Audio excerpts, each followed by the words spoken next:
to you, frequent critics, by the way, of President Trump, particularly on Russia. You asked him about this Washington Post reporting about Senator Jeff Sessions, that he spoke twice, and I just want to tell you, spoke twice with Russia's ambassador to the U.S. and did not disclose that during the confirmation hearing. I want to play part of Graham's response, and then we'll talk, Dana. Here it is. If there is something there, and it goes up the chain of investigation, it is clear to me that Jeff Sessions, who is my dear friend, cannot make this decision about Trump. So there may be nothing there, but if there's something there that the FBI believes is criminal in nature, then for sure you need a special prosecutor. If that day ever comes, I'll be the first one to say it needs to be somebody other than Jeff. So, Dana, what happens? How does this play out? Well, as you just heard him talk about, there's still a big if. As far as we know, the Justice Department haven't gotten far enough to know that they have the there that would take it to that level that Senator Graham was talking about. But that's one issue. The other issue is, why didn't Jeff Sessions talk about this, disclose this during his confirmation hearings? You heard Senator Graham, who's on the Judiciary Committee that oversees and was the first sort of line to approve Jeff Sessions, had the confirmation hearings. He didn't want to go there, understandably, because the story was just breaking as we were on the air and didn't know enough about it. But yeah, there's no question that it is open. I mean, if you kind of think about if the roles were reversed, if Jeff Sessions were still either the chairman of the Judiciary Committee, which he was, or the ranking Republican on the Judiciary Committee, which he was, what would he say about it? Exactly. And that's fair, because they didn't, the information was just coming out, so you can't expect them to know about it as you were. But Dana, my question is this going to, because, you know, Republicans on the Hill have been saying, well, I've heard that there's no there, and so it should not be investigated. But does this now increase those calls, those cries for an independent, a special prosecutor? Sure. And Senator Graham said that he didn't use his name, but effectively agrees with Darrell Issa about the need for a special prosecutor if they come to the point inside the Justice Department, the FBI, that there is a there.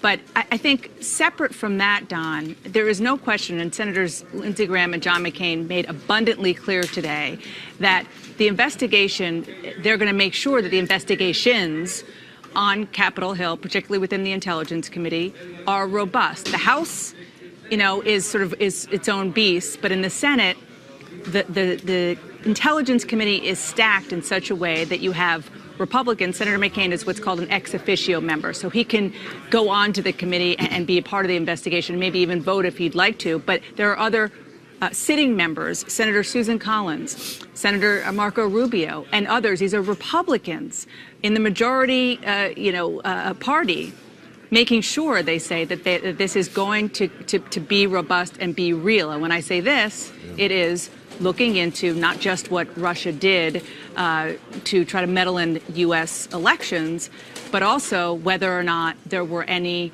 contacts or, more importantly, collusion between anybody in the Trump campaign and the Russian government. Okay, Dana, stand by. I want to bring in Margaret and Mark. But first, before I bring you guys in, I want to play.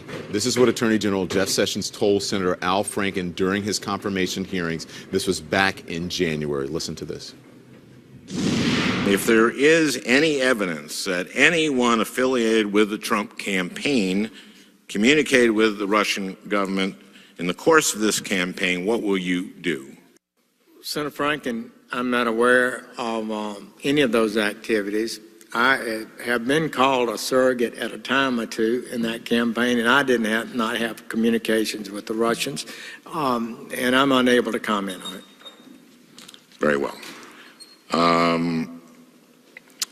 Without divulging sensitive information, do you know about this or know what compromising personal and financial information the Russians claim to have? Senator Franken, allegations get made about candidates all the time, and they've been made about President-elect Trump lots of times. Most of them, virtually all of them, have been proven to be exaggerated or untrue. I would just say to you that I have no information about this matter.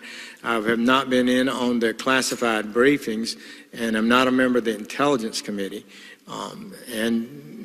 So I'm just not able to give you any comment on it at this time. So, Margaret, you've heard that. As a Republican consultant, first of all, what are your thoughts on this? Is this bad? Optically, it's terrible. I mean, what's so interesting is the story's just breaking. So if we're going to be really generous, and as a Republican, I like Jeff Sessions. I'm glad we have a Republican administration office. It is really strange and troubling that two senior administration officials have had now proven contacts with senior Russian officials and lied about it and hid it. Right? So what's concerning to me as a Republican supporter of this administration is not necessarily the crime, but the cover-up, right? It's why has Jeff Sessions in his confirmation hearings not being truthful with Al Franken, especially at a time when all of the background discussion, the backdrop in the discourse against those hearings was Russian intervention in U.S. elections. So it's not like it wouldn't have just occurred to him, or he would have completely forgotten that he met with the Russian ambassador in the United States. And by the way, you know, to say this is because of his capacity as a senator in the Armed Services Committee, certainly you can say that. But then why did no other member of the Armed Services Committee meet with the Russian ambassador? But if you're meeting with a Russian ambassador, I mean, come on, you know, we meet people all the time, and I'm sure that you know. But if you meet an ambassador and someone who is a spy, whether you know they're a spy or not, or consider that, wouldn't you kind of remember? Well, that's not I mean, it's not. Look, we don't. Whether he's a spy or not, Jeff Sessions. If you meet with a Russian ambassador, wouldn't you senior member of the? I believe he. It is very typical for him to meet with many ambassadors, many people all the time. But certainly, you know, it's not like you're meeting with, you know, the UK ambassador, right? We have sanctions against Russia right now. We are in an escalating sort of 2.0 Cold War scenario with Russia right now. So meeting with Russia is, yes, Don, I think one would remember it. Mark Preston, so Dana says, and I think that the common wisdom is that this is the calls are going to increase for an independent investigation here, an investigative committee. So Jeff Sessions is going to be in on all of the information. He oversees the Justice Department and the FBI. Is it going to be incumbent upon him now to recuse himself from an investigation? I think Republicans would be smart to try to get him to recuse himself, only to protect themselves, because at some point they're going to have to step away from this and no longer be defending Jeff Sessions. Now, we don't know what was said, and the meetings could have been fine, and you know, it was just, they could have been talking about anything, right? We don't know, and that's where the investigation has to go.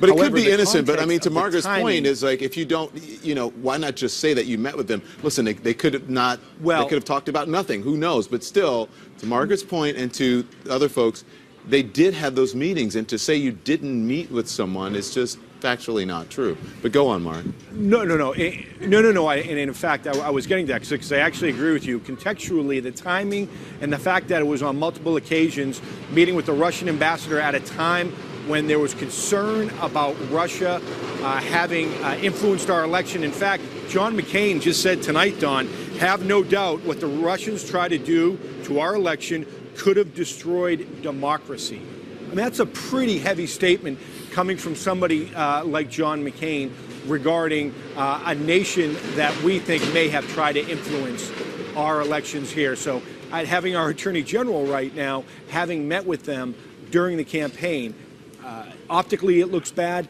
but I do think that Republicans at some point are going to have to try to push this off their plate and let the investigation go where it needs to go.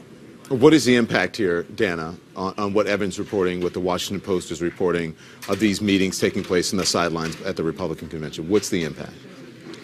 It's honestly, at this point, it looks like it has the potential to be a game changer in that it's going to be pretty hard to see how Jeff Sessions doesn't recuse himself at the very least. Special prosecutor is, you know, potentially down the road. But in the short term, the question now, as we're hearing more about this, is should he recuse himself? Mm-hmm. And the calls are likely to come. And it's one thing to come from Democrats, but it's quite possible, even probable, we're going to hear from more Republicans to do it for the reason that Mark just said, to protect themselves, to protect the integrity of whatever investigation is going on, so that at the end of the day, they don't have people saying, oh, no, it wasn't real, because you have the chief law enforcement officer, the head of the Justice Department, who was potentially compromised. Margaret, I know you want to get in, but I need to report this. Representative Elijah Cummings calling on Jeff Sessions to resign at this moment. What's your response? Well, I mean, look, it's a bit early. You would expect that of Elijah Cummings. I mean, he's a partisan Democrat, and I think, partisan Republicans often react very strongly when Democrats do things. Look, the problem, I think Dan is right. The issue here is about recusal, first and foremost, because you can't have the head of the Department of Justice that oversees the department that is in charge of investigating domestic espionage somehow have met with a top Russian spy twice during the campaign when we know that that government was trying to intervene in U.S. elections. So simply for optical reasons, but then also for political and pragmatic reasons, the recusal is sort of the bare minimum that's necessary. We have to remember, Mark, that Loretta Lynch recused herself from any decisions regarding Hillary Clinton because of that meeting of Hillary Clinton and Loretta Lynch, who was Attorney General at the time, on the tarmac. Absolutely. But, Don, there's a possibility that Donald Trump may go to Jeff Sessions, President Trump may go to Jeff Sessions and say, I want you to stay where you're at. You're not going to get pushed out. Let's not forget that one of Donald Trump's top aides was a top aide to Jeff Sessions. Somebody who is close by his side, somebody who is influencing his policies. So we may see that. So I'm not sure we're going to see something happen in the next 24, 48 hours. But we'll see if at some point the pressure gets so high that, in fact, Jeff Sessions has to. Can I just quickly, add Dan, because we'll come back, but quickly, do you? Okay, just really fast. Loretta Lynch, she did say that she wouldn't be involved in these decisions, but she didn't completely remove herself from the investigation, which could be an example of why they potentially need to do it differently this time. Yeah, I may have misspoken. I meant Bill Clinton on the tarmac. I'm not sure exactly. No, what you're I said. right. No, you were absolutely right. So listen, I thank you very much. Stand by, everyone. Again, our breaking news tonight is that we're reporting tonight that the Attorney General, Jeff Sessions, when he was still a senator and an advisor to the Trump campaign, had meetings with Russia's ambassador to the U.S. but did not disclose them during his confirmation hearing.